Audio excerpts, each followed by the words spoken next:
네, 이번 주 내내 양승태 사법부가 재판을 가지고 어떻게 정권과 거래를 시도하려고 했었는지 관련 문건 내용을 전해드리고 있는데요. 오늘도 전해드릴 소식이 더 있습니다.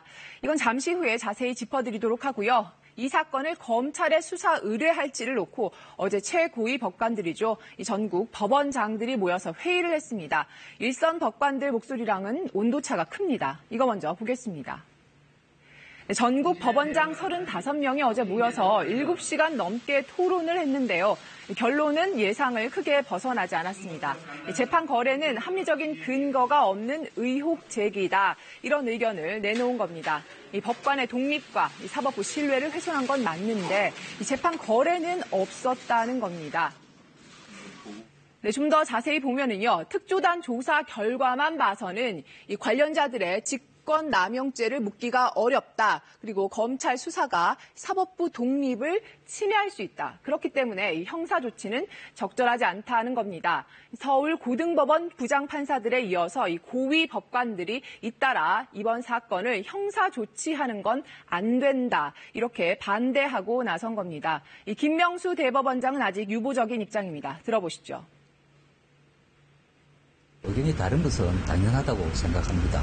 하지만 그 모든 것이 우리 법원이 지금 겪고 있는 어려움을 해결하고 네, 고위 법관들과는 달리 수원지법, 청주지법 등에서 열린 일선 판사 회의에선 철저하게 수사해야 한다는 목소리가 이어졌습니다. 네, 이런 가운데 이번 사법농단 문건 관련 의혹은 정말 양파 껍질 벗기듯이 계속해서 드러나고 있습니다. 이번에는 이 정치권 유력 인사들에 대한 풍문성 정보까지 이 당시 법원 행정처가 수집했다는 건데요. 이 상고법원 도입을 위해서 사법부가 이 정보기관까지 자처한 모양새입니다.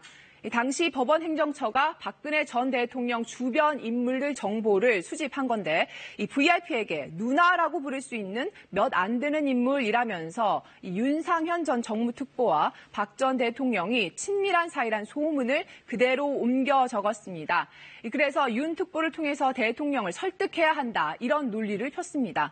뿐만 아니라 다른 청와대 인사들의 성향, 평판 이런 것도 수집했습니다. 이 표현대로라면은 이 설득의 지렛대라는 겁니다.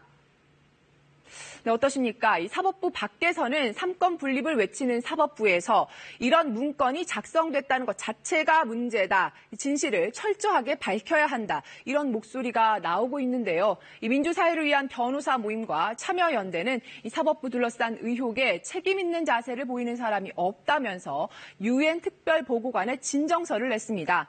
이 사법농단 사태에 대한 진상 규명을 이 한국 정부에 요청해 달라는 내용입니다. 유엔 특별보고관은 진정서의 신뢰성을 검사한 후에 필요하다면 정부의 긴급 조치를 요청할 수도 있습니다. 파장이 확산되고 있는 가운데 11일에는 이 전국 법관 대표회의가 예정돼 있습니다. 김명수 대법원장은 여기까지 듣고 이번 사태 어떻게 할 건지 결정하겠다는 입장이죠. 국민들 납득할 만한 결론이 나와야 할 겁니다. 친절한 뉴스였습니다.